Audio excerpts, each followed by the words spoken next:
Good evening, everybody, and I mean that literally. Now, I'm just a simple man, and my name is Noah Foster, and welcome to another edition of 205 Live Matters. Today, we will be discussing this week's episode 205 Live, where Survivor Series came early with the Captain's Challenge match that turned out to be a 10-man elimination tag, as well as some simple stances for the next match on our list. But before all that, allow me, of course, to introduce you to my co-host. He is a family man. He is a hard-working citizen. He's just like me, a simple wrestling fan of his own degree, very knowledgeable, can easily beat me in trivia contests. I can't wait for Wrestling Trivia Challenge Season 7, I believe it is, or 8. But anyway, going off topic, it's of course my good friend here, the holiday, Mr. Christopher Mace. Chris, how are you? Oh, doing good. Family's doing good. Had a rough day at work, but the ending went great. So I get to do this show with you tonight. I'm glad you're feeling better from yesterday, and time to Yeah. talk about 205 Live. Well, at least my smile's definitely in better order. And Yeah, yeah, 8 hours in a dentist chair under laughing gas, getting 5 fillings, a root canal, and 3 temporary crowns was not fun. What a way to spend my day. But hey, I gotta ask him afterwards and sleep, so I'm good. But I digress. So again, apologies, folks, but this is a day of light. Jeez, that just sounds southern. A day of light. Anyway. So yeah, we get right into this week's episode and waste no time. I mean, we literally go in and Drew Gulak and Only Lorgan, they hype up their teams. Drew Gulak saying his team is found on one word, the definition of change. Arya bringing in his inner rage and being a confident commodite. Mike, of course, being diabolical. Angel Gaza getting that spotlight. And these and others have called him, including Gulak, the next great cruiserweight. And of course, Tony Nese, who says because Gulak and him have so much history, his niece willing to make the same sacrifice that I did. Because until you are able to, I am the law. Then Oni, much more simpler, literally. yeah. Humberto got pimples, Swerve got confidence, Akira has stamina, and Jack has manners, such as me. And we go right into it because both men were in this for one thing: dominance. And I mean, what else can you say? This was literally our show. This entire match was the show with a little bit of build up that we'll talk about as we get to it. So, uh, first off, before we get into this match, good brother Chris, I'm going to ask you as I put it out. Were you Team Oni or Team Drew Gulak? What was your team to win this? I don't know. I think I should message Good Brother Chris. And so he asked Good Brother Chris. I better message him real quick. He's at the J Cup, remember? Oh, yeah. Yeah, you just, but it's okay. But I thought that I was for Team Lorcan. I thought this would be a great way for Lorcan to build some momentum and try to get back in the title picture. But I was very intrigued with how this match played out. Yeah, no kidding. And with that, we get right into the match after the men all come out for their teams respectively, and then the captain leads all the men in the ring. But Gulak, with the death stare, literally just drives his men into Team Oni's team. And we literally get our first spot of the night out of nowhere, led by Jack Gallagher, a four-corner Poppins bomb. And Team Lorcan Mm-hmm. controls the ring prior to the bell. The bell finally rings, and we get the captain starting off, and then we get Swerve and Gulak coming into play. And again, interesting dynamic where the past meets present, where student meets teacher. And then we get the cousins. That was really the story for me in this match. Korea and Gaza. I've been waiting for this one-on-one encounter. Pants came off, not as cool as Taiji. Handshake advantage, though. He's like, shake my hand, we're cousins. Fools them, and then we basically get Team Gulak getting control here. But Nice being indifferent here, he still refuses to fall to Gulak's ways. He steps away from the corner attack. Akira comes in like a hellfire, gets a super kick, and stacks 3 men while he takes out Gulak with a running senton bomb. And then we get basically our first elimination, ironically, where Akira is inadvertently thrown into Jack Gallagher, and Mike Kanellis takes advantage and eliminates Akira with what we're calling Love Hurts. Following this, Mike is ecstatic with himself. He yells at Maria. Maria seems happy, but what happens behind his back? Boom. Then Killian headbutt. Jack eliminates Mike Kanellis and Maria. But then Nice comes into play, and he gets a sunset driver and eliminates Jack, which leads us to our first setup up next week. And now, excuse me, both teams are tied, I believe, at this point now at no, that's not right. It's 3-4, excuse me. And we go backstage. We're like, tell me what happened. Tell me what happened. Basically, Levi Kennedy says it was Jack's fault, and then Jack's like, hey, did you not see what happened last week? Your buddy, he pulled my foot off the bottom rope. And Akira's like playing dumb, like, what? Akira's the dumb guy here. He has no idea what's going on, but apparently we get the setup for the Brian Kendrick and Jack Gallagher next week. I really feel like here it's the Brian Kendrick going heel again or trying to turn Akira heel, thus rehashing the whole student prodigy storyline. So before I go any further, and maybe you can talk more about the match coming up, what was your thoughts so far on the eliminations that occurred and the setup for next week? It was doing good so far. I thought the match was playing out the way I would want it to so far. I didn't think Tozawa would be in there too long. I said the gentleman's already pretty much established, so it didn't surprise me he was eliminated early either. But also I liked how they did the little segment here where they segued away during the slow parts of the match so they could keep trying to integrate and tell a story and set up stuff for next week, which pretty much was one show of one match. So they had to do something creative, so they did kind of the backstage thing. The only criticism I have with it, after the end of the match, what I would have done is after the end of the match, I would have gone backstage. I would have had somebody backstage want to talk to the team members that are backstage. Like, how do you feel about your team winning? Then you could have had some interaction between everybody to set up stuff. But other than that, like I said, like I said, we complain about it during the pre-shows for the WWE events. We complain about it when they do that stuff on the pre-show. So I can't give 205 Live a pass on that when I complain about it on the pre-show. Well, there you go.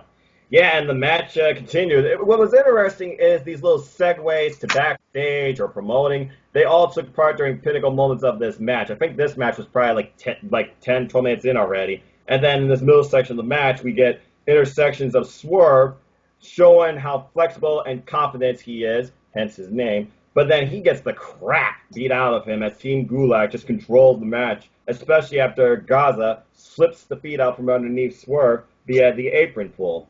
Garza with a super kick, then we get a reflex layup by Swerve. Swerve had a very impressive performance in my opinion, but it was all for naught with running knees. But Oni, playing the manipulator himself here, taking a page out of Gulak's book, blind tag, goes for half and half, gets countered, knees with a double stomp. Then we get Oni and knees for a little while. And eventually, as they were jockeying for position, Sunset Driver, no. Half and half, no. Sunset Driver, no. Only Lorcan finally pulls off the half and half, and Tony Nese gets eliminated next. And Oni, he wants one person, pulls out a Hulk Hogan, you, and basically calls out Gulak, but instead of Gulak, he gets Carrillo. Oh, no, sorry. He gets Garza. Or so he thought, because what do we get? Battle of the Cousins. I know it was really just one match, but this match right here was a telling of at least 3 matches, and definitely Carrillo and Garza was the most story-driven competitive match, in my opinion. When these two locked up, it was impressive, but of course this was all short-lived because Swerve gets a hot tag and beats the daylights out of everybody. There's jump-up kick, there's double stomps to Gulak, to Garza, and then Gulak, though, he gets advantage, though, thanks to Daivari. Cyclone Clash, Swerve is finally eliminated. I'm surprised Swerve went as far as match as he did, but I'm glad he was able to do that. In my opinion, when I was looking at the lineups, I figured you were going to let, like, Nese, Sakura, and Mike be your earliest eliminations, because you're bringing in Garza and Swerve, who have not had that much experience in 205 Live, and then you have the captains, who you know were going to be in this match for a while, because this match was really created around them, and their constant feud for the Cruiserweight title. So, following that, though, Carrillo, he gets a nice super kick, lariat combination, though. That lariat, freaking Daivari, and freaking Nigel McGuinness worried about Garza's face, and Aiden Eagles worried about Carrillo's face. That was pretty entertaining. Gulak stares at Oni while he controls Carrillo dead center of the ring. Then Garza and Carrillo, they have a little bit of a tip and collide with each other midsection first. And then Oni, this man was like a one freaking person army where he took out Gulak, Arya, and Garza constantly, no matter what they tried to do. He always kept the advantage. It wasn't until a super stiff right elbow to Gulak and thrown him on the announce table where Gulak just had enough, it seemed. But clearly Gulak does what he wanted to do. He beats the daylights out of Oni Lorcan with the steel chair, getting himself disqualified, but he still puts in his team's favor because Oni is extremely vulnerable, which leads basically to Humberto Carrillo in a 2-on-1 situation, even though the match at this point was 2-2. But before that, we get a little bit of a tip idea of what's next with Lucha House Party as we continue with the whodunit story for Grand Metalik. And basically, Kalisto said he's going to beat the truth out of Arya Daivari. So it looks like we're getting Kalisto versus Arya Daivari next week. And then, a little bit of shading. We get an NXT promo because NXT is going live to USA Network. next month. Congratulations to them. Mm-hmm.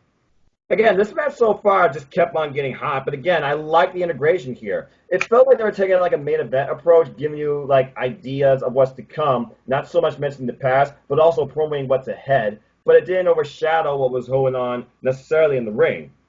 Because basically this final part was just about Carrillo, Garza, Carrillo, Garza, Carrillo, Garza, and Daivari, of course, maintaining some control. It was a battle of the cousins for most of it, and then Garza, he tried to pull every tight as he could, including feet on the ropes.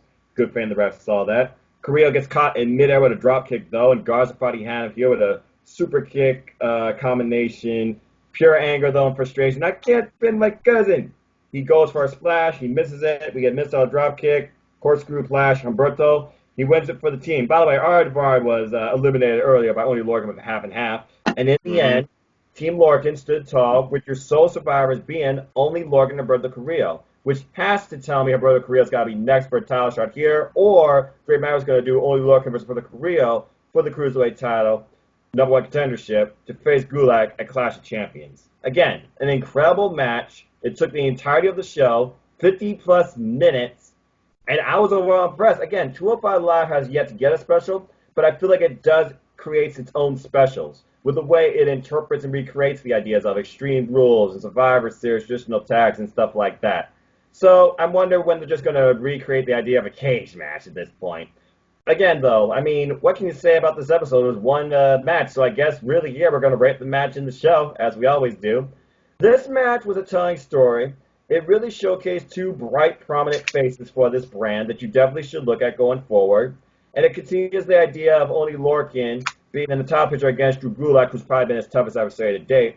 But it also brings up the idea of Roberto Carrillo. He might be ready. Although I honestly would love to see Andrew Garza versus Roberto Carrillo one-on-one after this, because that was the biggest one-on-one encounter and story I saw in this match I absolutely loved. But this match was great overall for me. I give it 4.25 out of 5. So, Chris, what's your thoughts, again, on what's to come next week, who you face challenge for the title, and what would you grade this week's episode of 205 Live, basically this match? I think they did a good way of setting up a couple matches for next week. I thought they did it well done. Like I said, how they did it. Like I said, my complaint was they should have done it towards the end after the match was over. They should have had somebody doing backstage interviews with them.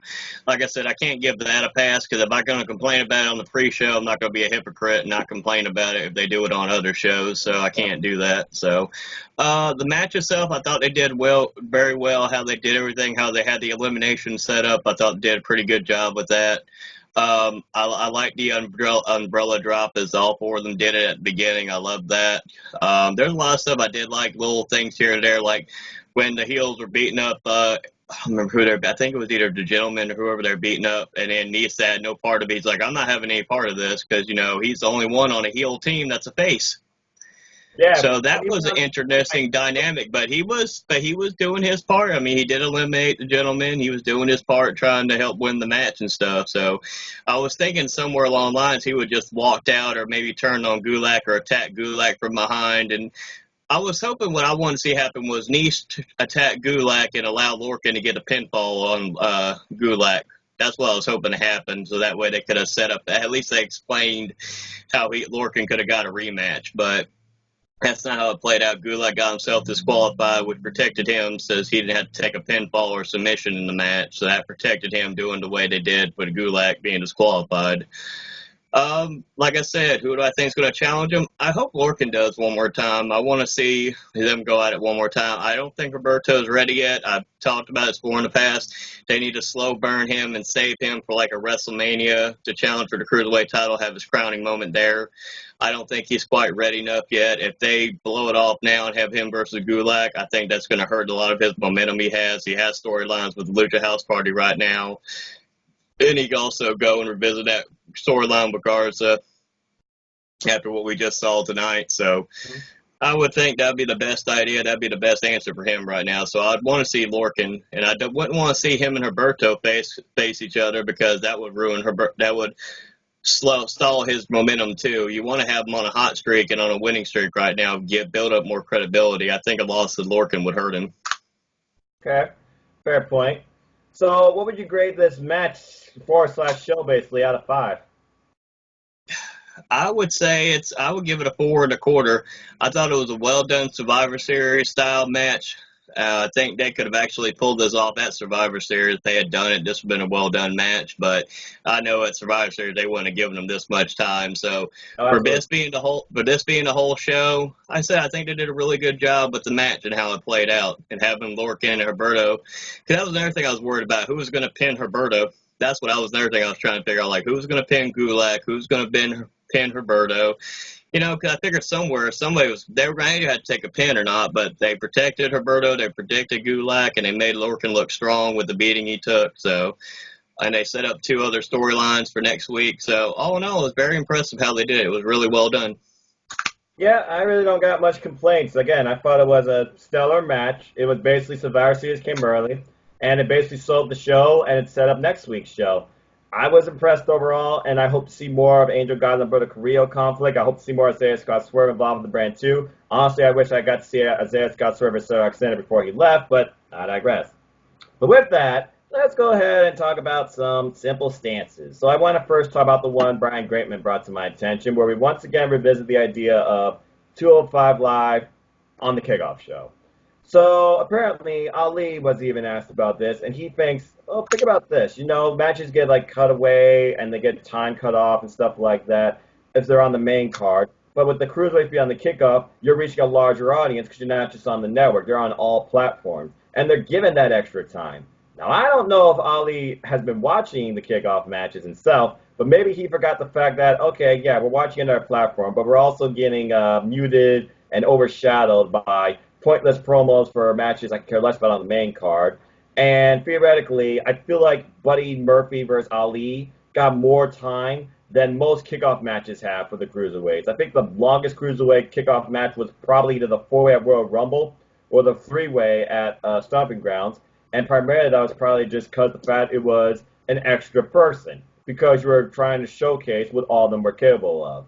And it's not like they're like, 205 Live comes on every week on the and you never hear anything else about 205 Live from Raw or SmackDown Live, etc. So, as far as Ali's answer goes to that, I think he's just playing the businessman, kind of like Tony Nese did. So, as far as 205 Live, well respected on the Kickoff show, I have mixed feelings about that, and I still say it belongs on the main card, especially when you look at the previews nowadays. And again, right now, all previews this year, I can think of one match that could replace on the main card with the Cruiserweight title. That wouldn't involve people falling asleep or chanting CM Punk or AEW. Especially if you let people know who these people are, or you put the people that people are aware of the most, like Ivan Kennedy Gulak, on the main card, but I digress. So, Chris, what is your thoughts on the whole idea of Ali's answers to the whole idea of Cruiserweights on the Kickoff? Is it better for them because they've reached a larger platform? And overall, do you believe that the Cruiserweights are better left on the Kickoff show? Absolutely not, because of the fact if you leave them on the pre-show, like I said, you have issues like you had. You were there live at SummerSlam. You got to actually enjoy the whole match. Where people like me who was watching it on the network and had it freeze up, couldn't see anything, kept having to restart it. Then, or if you did get to see it, you got endless promos of what was going on for the main event of SummerSlam or any pay-per-view going on. It just ruins the momentum and it ruins the experience of watching the match and getting into it. Then it's like, all right, then, and here's example. I'll use example. Here's Nishi's going for the running knee. Ladies and gentlemen, get ready for the main event tonight of SummerSlam. We're going to see Billy Joe Bob. It gets repetitive, and it's old, and it gets repetitive. It's every freaking time. Now, if we were doing it the old school way back in the 90s where we were doing the free-for-all and the only was like 30 minutes and it was a free-for-all, you pretty much ran down the matches. And then with like 15 minutes to go, you had the Cruiserweights in the opening match. You weren't getting interrupted. You've already announced what the card's going to be, and you did it that way. And you had the hot open then. I would accept that because that'd be a great way, a hot open to get the crowd going. You've already got the people there. And another thing, too, they shouldn't be performing in front of a half-empty crowd for a pay-per-view. They should have everybody seated down, seated, ready to go before they do it. When you're putting on matches, when you have half-empty, and it's not just the Cruiserweights. They did a six-man tag years ago. I remember it was the Hardys were on one team and The Miz and I think his B team or his lackeys at the time were a part of the match too. Yeah, And I remember they had about that too. and they had full Barclays set. nobody there, and that's the problem we have there too. You're wanting to form people. How you expect the people to get invested into the match when you don't even have half a crowd there? Yeah, I mean, it's hard to say. I mean, yeah, you're maybe impressing business partners if that, but also, again, it's just barely in front of people, even less than on the SmackDown Live afterwards. Again, the time slot is the killer, but you're also not giving it enough representation. Adam Pearce and the Cruiserweight division do a great job every week with what they bring. Better than main event, for damn sure. And that show should have been years ago. I would have left Superstars on versus that. And honestly, done right, I feel like 205 Live could become the better Superstar show, but that's just my thoughts. All right, so yeah, that's just my opening thoughts, courtesy of Brandon Grateman from hashtag 205 Match Facebook group, so thank you for that. So, Chris, what's on your mind tonight for Simple Stances? What do you want to talk about? Okay, here I'm just coming up with something on a whim here, because so let's see here. We have Pac, that's formerly known as Neville, he's going to be facing Kenny Omega in AEW now. So now we've had the issue with him. He missed the match with Hangman Page and everything like that. And there's also I've heard the rumors and rumblings about him possibly wanting to come back to WWE here in the near future. Do you see the possibility of him coming back to WWE? And if so, would he go back to 205 Live, or would he try to go back on the main roster? Because that would seem like what his issue was. He couldn't, once he got put on 205 Live, he couldn't get past that to 205 Live to get back on the main roster again. He was such a great talent there. If he does come back, do you put him right back on 205 Live, since now you have more of the opportunity to break away from 205 Live, like Cedric Alexander, like Buddy Murphy, like Mustafa Ali, who's now been able to get past 205 Live and go onto the main roster? Whatever they're doing or not is two different things, but at least they're on the main roster.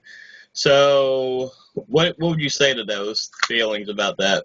The whole reason that Neville left was because of creative differences and lack of respect for his matches he and Austin Aries had for the Cruiserweight title, especially at WrestleMania 33. Right now, because of where Neville stands and what he's done in the independent scene and what is ahead for him now with a brand new, unbeknown future, but seems to be more creative friendly, I would say no. I believe he should go and stay with AEW, because I don't want 205 Live to rely so much on the past. I want them to rely on the future and the present. They have had great people since the inauguration of 205 Live stick with the brand since 2016, including Drew Gulak. And then you're bringing in some of these new faces from the NXT breakout tourney, like Angel Garza and Isaiah Scott Swerve, that can carry this brand even further. The biggest thing that needs to happen on 205 Live is you need to build more people and a bigger roster. Don't just do these little one-offs. Don't just do these little meetups, okay, like you did with Tyler Bate and Roderick Strong, for example. Incorporate them more in the 205 Live mix, because that title still exists. So if they did incorporate more people from NXT, from NXT UK, I feel like that's enough to develop 205 Live for the future. Because when they do those specials like Simply Competition, Worlds Collide, or go over to London, for example, you're given a much more well-respected show, even to the audience. Case in point, Scott Swerve, and maybe that was just because also it was close in his hometown, he and Gulak tore it up, and that was Swerve's debut. Now he's back, and this crowd got behind Swerve again. And NXT helped elevate the idea of Swerve. So if you mingle these people more with NXT, maybe they'll get more respected on 205 Live as well. The bottom line is this. Don't go back to the past. Focus on the future. Never 205 Live. No.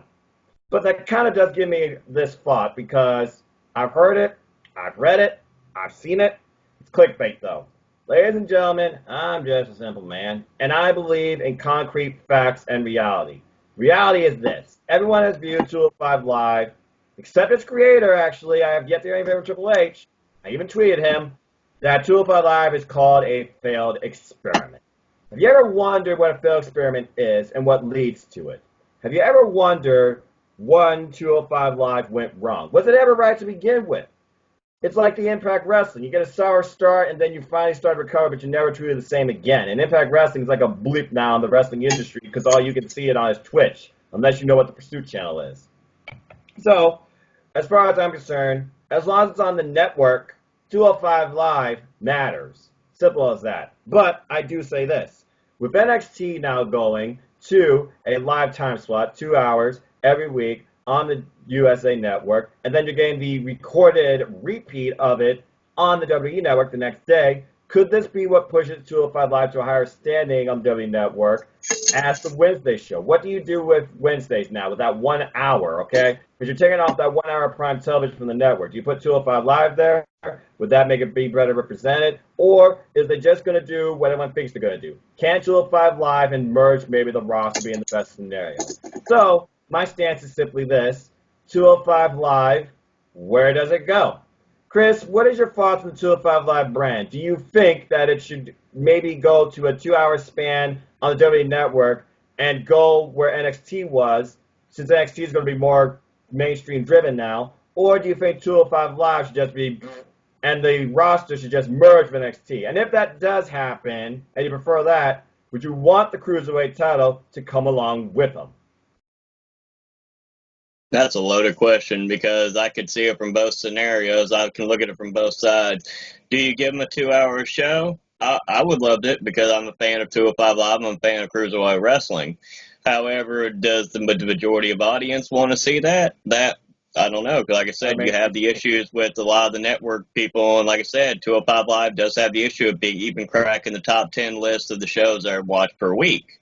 Yeah. So, I mean, if you're trying to establish 205 Live and you want to put them on a big stage, if you merge them with NXT, bring the Cruiserweight title with them. Would it mean the end of 205 Live? Yeah, sadly, it probably would, but you would at least have a Cruiserweight division in NXT.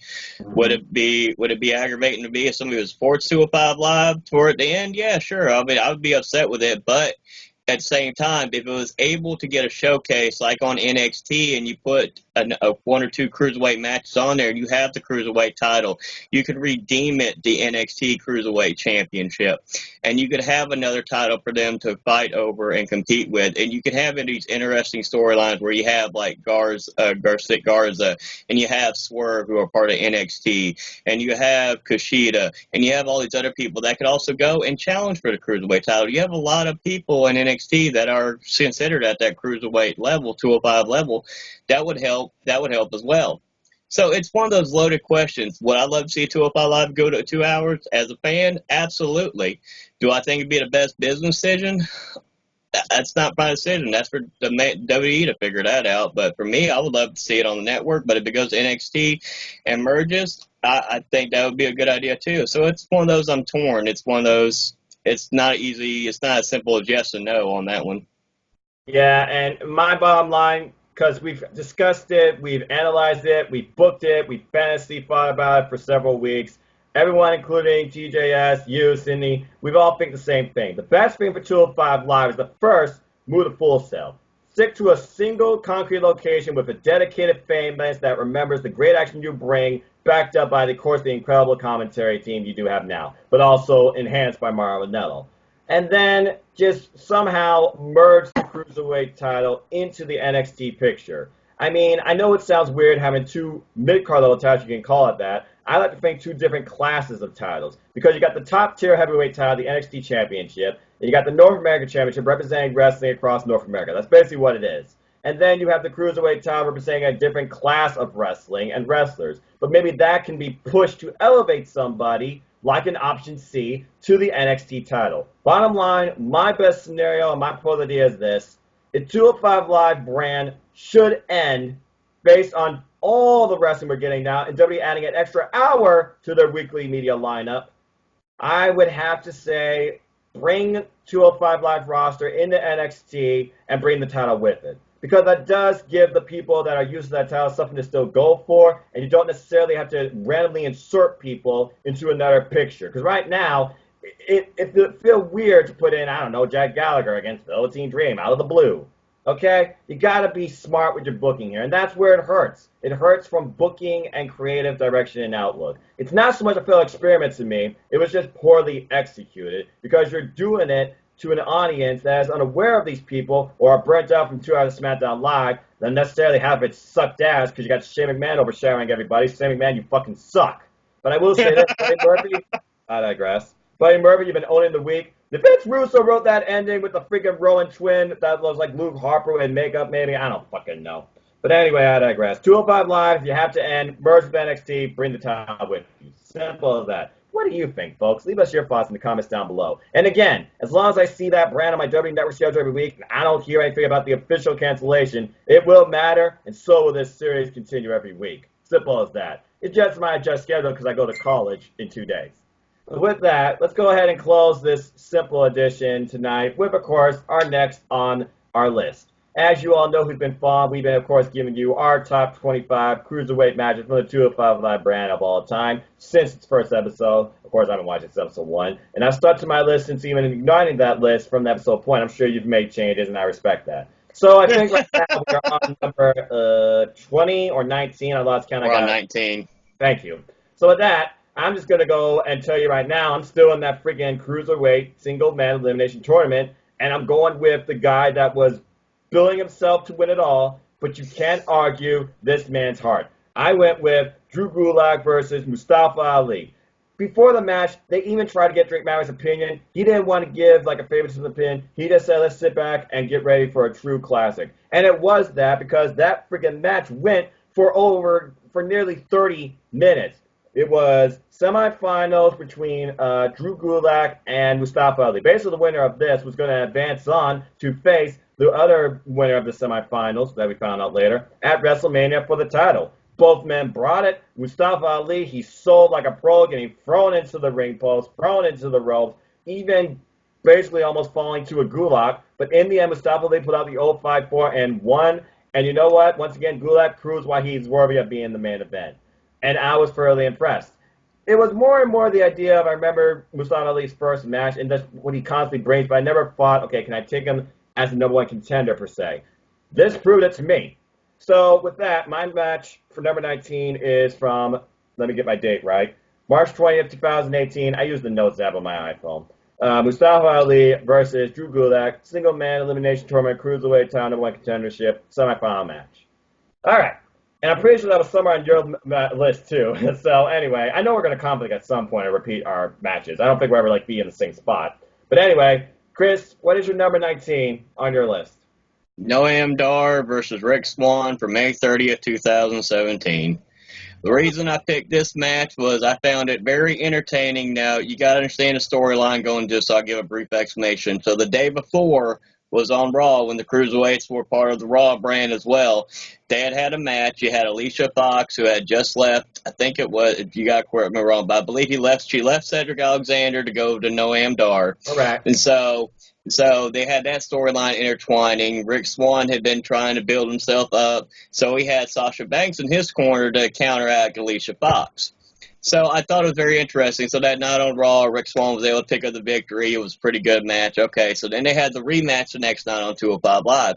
I thought the match was very entertaining. I thought it was well done. These two men could go at it. I miss Rick Swan on 205 Live. I'm glad he's doing great on Impact, though. Like I said, he's been tearing it up there. Like I said, I thought it was a very entertaining match, and I liked the storytelling with it, where you had Alicia Fox was trying to keep getting involved, and she ended up this time being able to get involved and costing Rick Swan the match because Sasha Banks couldn't get there in time to bail him out, and she ended up costing Rick Swan the match. So I thought from a storytelling-wise, it might be a silly match. People might go, why'd you put this match? But from a storytelling-wise, I'm big on storytelling a lot of times.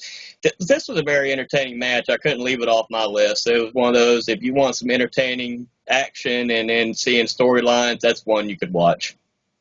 Not a bad choice. I think I was actually pretty close to that one at one of my points. I just went with the whole end of that storyline with the I Quit match. I'll be curious to see if that's on your list. But with that, folks, that concludes this week's episode of 205 Live Matters. It was simple, it was shorter, and it was too sweet, as always, because as you all know, if you haven't heard from me by now or follow my channel, I am going back to college, so of course, expect shorter renditions of this show and an adjusted schedule to hopefully incorporate more of the NX team. One of these weeks, who knows, I might not even be on it. I might have my friend here lead it with someone else from the 205 Live crew. You never know. But again, stay tuned for this as always, every week, some point after 205 Live, as long as 205 Live exists on the WWE Network. With that, we are done here for tonight. So, of course, Chris, a pleasure as always, sir. Where can people find anything you want to plug? You can actually find me on Twitter once I learn how to work Twitter right. I'm still playing with Twitter, so bear with me, y'all. But you can find me on Christopher Mace. You'll see my profile picture on there. You can just follow me if you want to. I share everything the NX team does and ODQ does. Support Colin Andrew with a chopping block. He does a really good job. Support Cindy G. Like I said, my thoughts and prayers go out to her. She's gone through a lot right now. She's one of the nicest people you ever talked to. I've had the pleasure of getting to work with her and talk to her on a personal level, and I thought she's a very amazing person. Very proud of her for going through and overcoming everything she's going through. So our thoughts and prayers are with you right now. Hope to see you back soon, Cindy G. Support good brother Chris, the AEW Nation. They're at almost 14,000 now. If I'm off by 1,000, good brother Chris, forgive me. It's all right. But Sports Stephen and Jerry, Aftermatch Wrestling, they hit 100 subscribers, so now they're going to start doing What's NXT Live, so that's going to be awesome to see how that goes. And let's get them to 1,000 so we can do the Tea Party Lives. I'd be awesome as well. So, and support James and Owen, all the hard work they do. And like I said, I'm not going to plug Noah stuff. I got to work on not plugging everybody else's stuff when I'm on the show. So there you go. It's your turn now, Noah. Yeah, fair enough. All right. Well, always a pleasure, sir, and shout out to everybody in Team NDQ, the Tulip Valley crew, and NX team, and of course, Team NoDQ as always. But with that, folks, if you want to know more about me, know this. I'm just a simple man and a lifelong fan of wrestling. So if you want to follow me and talk anything wrestling, you can look me up on Twitter, nodq.com/Noah takes you to my Twitter page, or youtube.com/Noah, I believe, should take you to my YouTube page, or is it youtube.com/user/Noah Foss210. I don't get what the URLs are anymore. They always seem to change. Anyway, yeah, I'm heading back to college, so of course my personal channel will be a lot larger, but of course expect this every week. At its heart, hashtag Tulip Matters. But if you want to see more wrestling content, reviews, recaps, simple takes, picks, predictions on all things wrestling, WWE and beyond, AEW, Impact Wrestling, Ring of Honor, New Japan Pro Wrestling, and more, support independent wrestling, folks, follow my Silver YouTube channel. Stay tuned because before my summer wrestling ends, we do have a lot of content coming up this next Saturday, including NXT UK TakeOver Cardiff. So stay tuned for me, Chris, and the rest of the NXT team doing predictions on that. It is sure to be one incredible night, and I will hold on to my title. For if y'all don't know, me and the Archangel James Hubert, we won this back at NXT UK TakeOver Blackpool. There has not been another UK TakeOver since. So now I'm bringing the title back out, and I'm challenging Jerry for his US NXT title, where I will once again be Noah 2 belts. But good luck. Uh-oh. Imperium! And don't worry, folks, that music is public domain, so no copyright strike. Anyway, besides all that, also stay tuned, of course, on my civil YouTube channel for predictions on New Japan Pro Wrestling World Quest, as well as predictions with Team ADQ on AEW All Out. And Saturday, of course, time recording when you watch this, basically Saturday, August 31st, when my summer wrestling really ends, I will be live scoring, live reacting, and taking all of your questions and answers. Anything you want to ask me, come join the fun, share, let people know. I will answer any question you ask me, wrestling or non-wrestling, right here on YouTube, as I will be live scoring reacting to both NXT UK TakeOver Cardiff and AEW All Out, because I figured at New Japan Pro Wrestling World Quest, most people will be asleep. So stay tuned for that. Not me, we'll be watching it. Well, I'm going to be watching it live regardless. Saturday's going to be like 4 hours of sleep. My crowns are still bugging the hell out of me. And that's all right. Support NoDQ. Another reason I'm in YouTube. Look at that shirt. NoDQ.com/shirts. Go buy yourself some merchandise, a hat, a tapestry. Maybe they'll do beach towel, beach balls one day. Who knows? I hope they do beanies in time for winter because Toledo's a winter-based city. Aaron, beanies. NoDQ beanies. Give me what I want. Bring them back. Bring them back. Buy a pen. And also, of course, more stuff beyond that. I have a shirt. Stephen has a shirt. Cindy has a shirt. Most of you know the Q favorite personalities have a shirt. Follow NoDQ on all your social media platforms. Your opinions matter, and so does your wrestling input. Go challenge Virtue. Go make a friend. Go make an enemy in the official NoDQ website. It's a comment section of everything. Polls, comments, memes, gifts, reviews, sexy female pics. You name it, it's there. It's wrestling. Primarily WWE with the invasion of AEW. And as always, I'd like to close. Support your wrestling outlets, both big and small, and let's keep growing this incredible, diverse wrestling community together. Simple as that. But with that, Thank you all, of course, for tuning in as always. Like, share, subscribe, comment, hit that bell, dislike. I dare you. I don't care. I eat controversy for breakfast. It drives me, and I will never doing this and believe it in my stance. I just appreciate all the feedback and input I do get, especially from those that comment every week. But anyway, like I said, you hit that button, hit that bell, let you know when the next video is going to be up on this channel, and of course, Aaron Riss, NoDQ.com channel, of course, as well. Stay tuned because shortly I got to get ready, as well as he does, for NXT TakeOver Cardiff predictions, and then get ready for church in the morning and first day of classes on Monday. So with that, until the next video, enjoy life, enjoy wrestling. Good luck to all you out there pursuing education or a better job. Congrats to TJS on your A+ certification. And until the next video, whether here on Aaron Riss channel or my personal YouTube channel, I hope you all have a good night. Have a good night, y'all. And as always, and I will say it until the cows come home, fairly speaking, whether you hate me for it or not, 205 Live matters. Always. Simple as that. Bye, everybody.